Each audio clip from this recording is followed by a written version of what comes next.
Hey everyone, my name is Chris from Meeple Overboard, and today I'm going to be going over my top 5 games by Queen Games. Queen Games is known as the company that makes those rather large, bright yellow boxes. I think every box that they publish has to have at least like a 30% amount of yellow surface area showing. So if there's a lot of yellow on the list, you'll know why, right? Queen Games has been in the business for quite a while.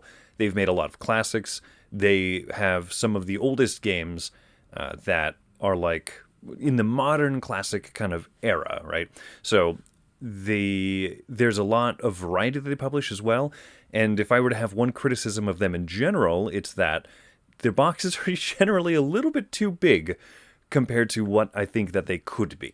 There's a couple of games that didn't make this list that are great, and there's a couple of course, that I haven't tried, I haven't played, unfortunately, which I would love to, one of which being Fresco, which I've heard is really good. It's similar to same designers and a few similar mechanisms from another one of theirs that I enjoy called Parfum, but that didn't quite make this list.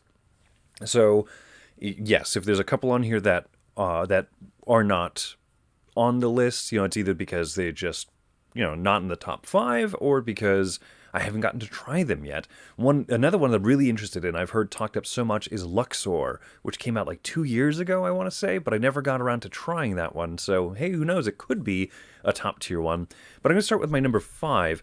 And my number 5 is one that actually I just tried for the first time right before the pandemic, I guess. Right before all the shutdowns and lockdowns and everything. So that was at Dice Tower West in February of 2020, and that is Paris Connection. I've heard a lot of good things about these like simpler train games because I've played City of the Big Shoulders, which is a big, heavy economic thinking game that people say is very much like an 18xx style train game, and I played that one and I thought that's good enough. I don't know if I need to do any explore too much into the 18xx genre, but then I had friends recommend consistently and say, no, you got to try games like Paris Connection because it's so simple, but it is a train game. And I said, well, I don't really know what that means, but Paris Connection is fantastic. Every turn you can basically just take a colored train as to represent you owning a share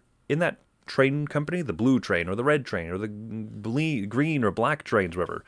Or you can put some out onto the map and connect them from one city to another city, increasing the value of that company. And so it seems so simple. It seems like it won't even work as a game because you can also then exchange things out. If you're like, well, this company's not that great, I'm going to get rid of one of its shares.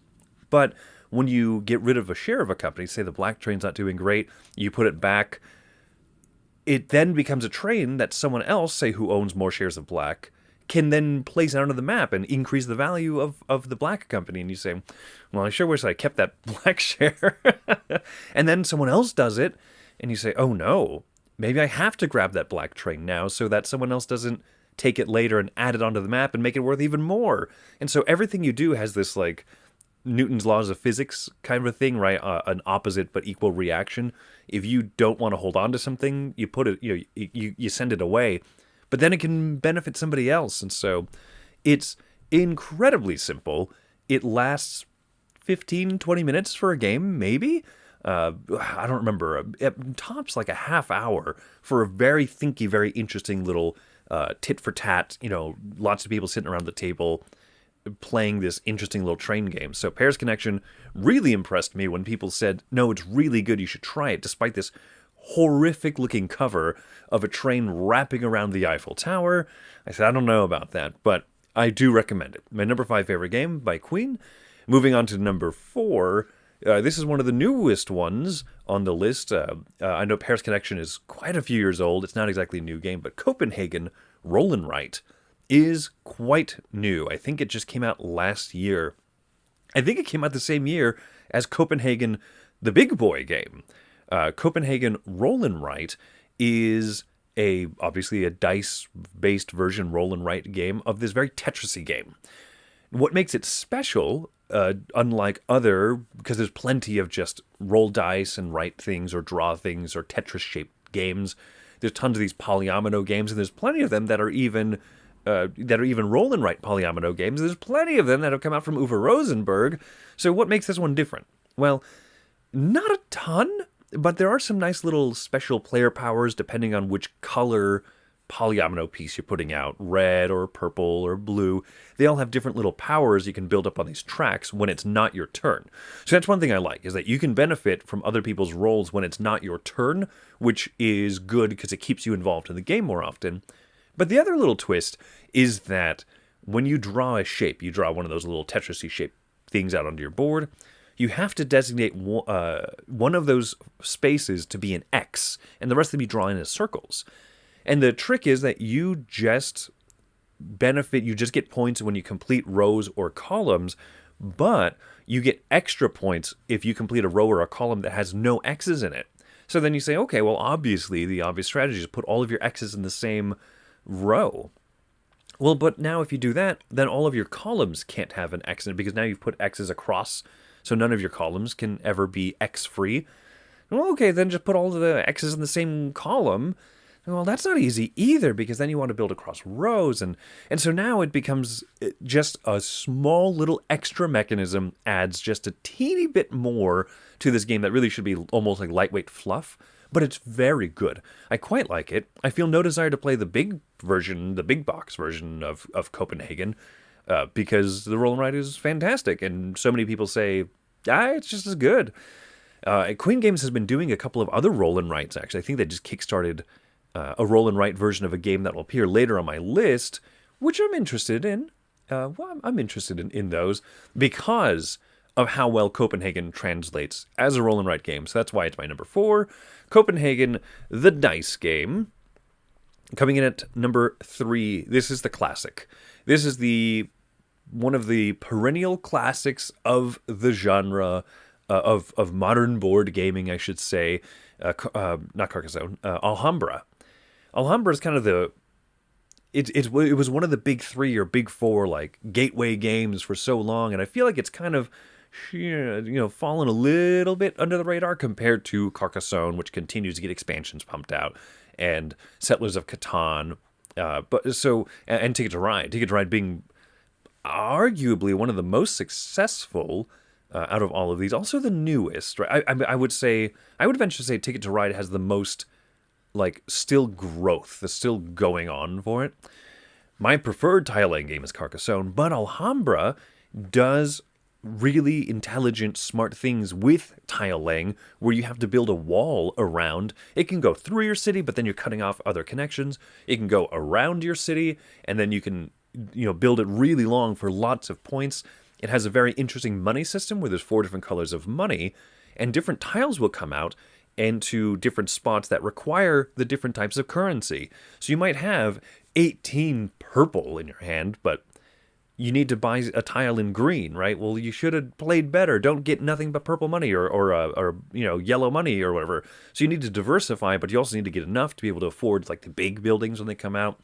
Really classic, smooth system.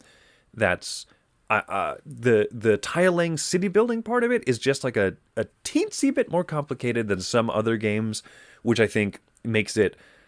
People say, "Oh, how does this wall work?" Or wait, everything has to connect back to the central point. I can't build a wall and cut off a tile completely, right? But besides that, people like the idea of grabbing money and then spending money and grabbing a tile. And if you spend exact change, if there's a 5-cost tile in the green and you have exactly $5, you get an extra turn. People take an extra turn in games, especially when it doesn't break the system of the game, and Alhambra does it really well. So I really enjoy Alhambra. I hope that there's a digital implementation of it soon, because we don't still own our copy. The big box, which is what you see here, the big box has all 6 expansions on it, and of course you don't need 6 expansions boxes, each with 4 or 5 expansion modules in it. But there's some really cool ones, the coins, where you normally, if you overspend, you don't get any change back. But you dig your hand into a bag of coins, you pull out with your grubby mitts 3 random extra coins, right? If you overspend by 3. But it might not be the same color. It might not be of a color you need, but having all these little extra coins is nifty. Even if they're random, just the fact that you get change is a cool mechanism. when one of the core mechanisms of the game is never get change, and this expansion says, but you do. I even like, there's an expansion where, like, randomly raiders will come out, and they'll attack your city either from the north or from the south or the east or the west, and then encourage you to build your wall protecting more sides of the west or the north or whatever. Just, there's weird, unnecessary expansions, though some of them are fun and some of them are just weird for the sake of weird, it feels like. But, so anyway, that's my number 3, Alhambra, one of the just classic gateway games. Coming in at number 2, Escape. Sorry, I said that wrong. Escape, the Curse of the Temple. I love Escape. I love real-time games, and I prefer them when they have just a continuous, frenetic feel to them. I enjoy real-time games less when there is like a real-time phase, and then like a council phase and planning phase, and then a real-time phase, and then like a wind down, cool down, just the stop and go nature of it, which is honestly one of the things for me that hurt Pendulum, kind of, is that there's a lot of stop and go with that. Mountains of Madness by Yellow Games, right? The kind of party type game where there's like a real time phase for just 1 minute, and you have to divvy out cards to each other, and then it stops. And then everyone's, okay, now let's figure out how much damage did everyone take, how much this, that, and the other. John in the chat, Escape. Yeah, Escape's so good. Escape is so fun. I prefer it when it's just 10 minutes, go. Or like 15 minutes, just straight through, accomplish everything, right? Magic Maze has that where the timer's constantly going. Even when you flip the timer, you can chat for like just a little bit. The timer's still going, so you can't just chat and talk forever and make a plan and then say, okay, now let's flip over the timer, hit the real time phase. No, Escape is just going. 10 minutes, go, go, go. You roll dice, you need to match different faces in order to be able to move on to the next tile or discover the next tile or to take on a certain challenge in it. It's almost like it's the dungeon explore side of like a dungeon crawl game with obviously like a fun co-op. Just a little puzzling, get some gems, and then once you get enough gems, you can find the exit, and then you can get out of there. I really like it. Plus, that guy's voice when he says, Escape, is so awe-inspiring to me. Absolutely awe-inspiring. So anyway, that's my number 2, Escape the Curse of the Temple. Oh, also pictured here is the big box, which is what I have up here. Actually, I have the big box edition. The first big box edition. This is another one of those small criticisms you could levy against Queen Games, is that they make big box versions of games before they're done pumping out expansions. And so they're like, oh, here's the second edition big box that has the third expansion in it that your first edition big box didn't have. Why? But besides that, like I said, and some of their big boxes are way too big of boxes. Like, way too big. But, like I said, I'm not going to complain too much because they provide some good quality games, some really great quality ones, and Escape the Curse of the Temple is one of those for me.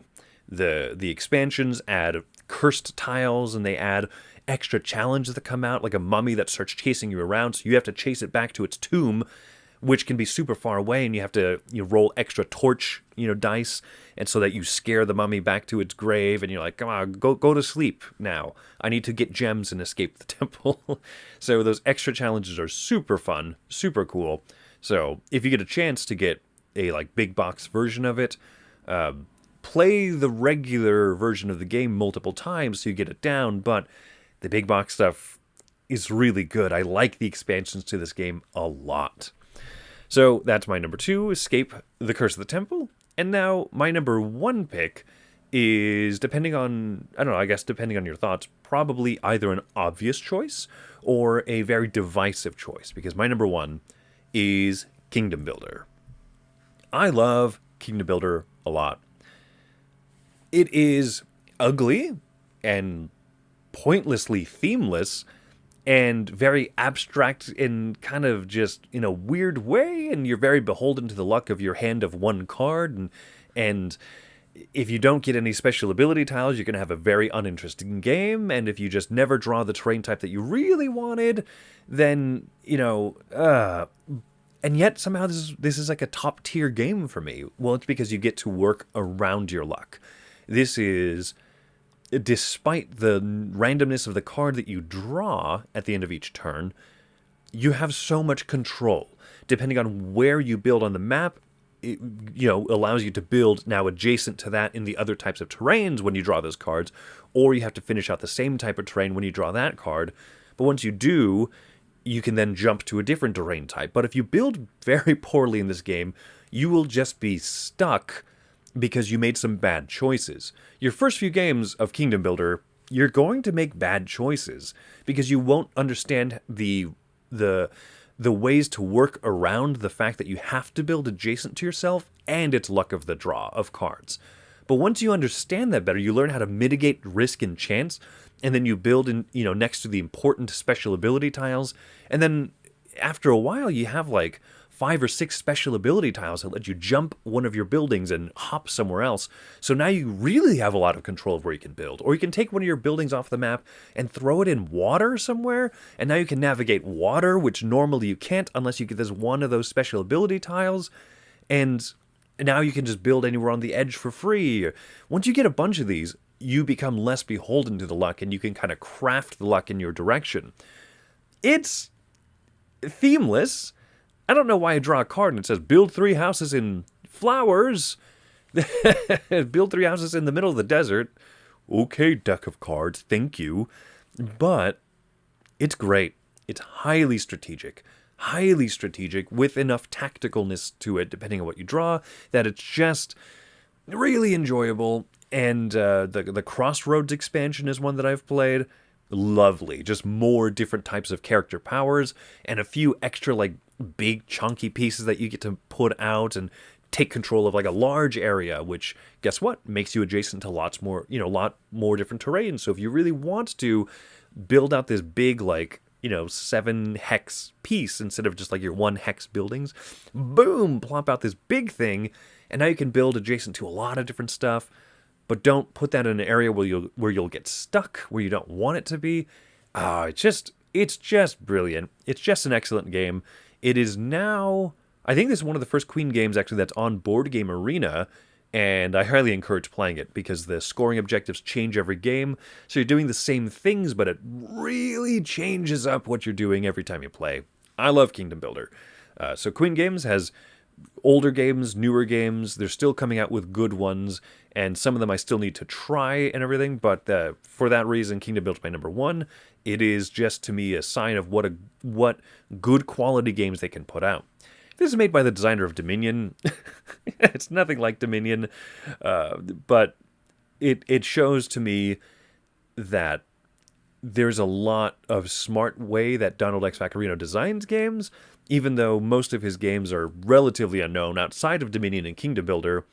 And I think there's a new game coming out in this kind of style, in this universe from Queen Games called like Winter Kingdom or Winter generic house builder game or whatever. But you know what? It's good. Kingdom Builder is good enough that I'm going to try the new one. I'll eventually look into it. So that's my top 5 from Queen Games. If there's any that you want to put down into the chat or the comments below, and especially any recommendations, I'd love to hear. Because like I said, I'd really need to try Luxor.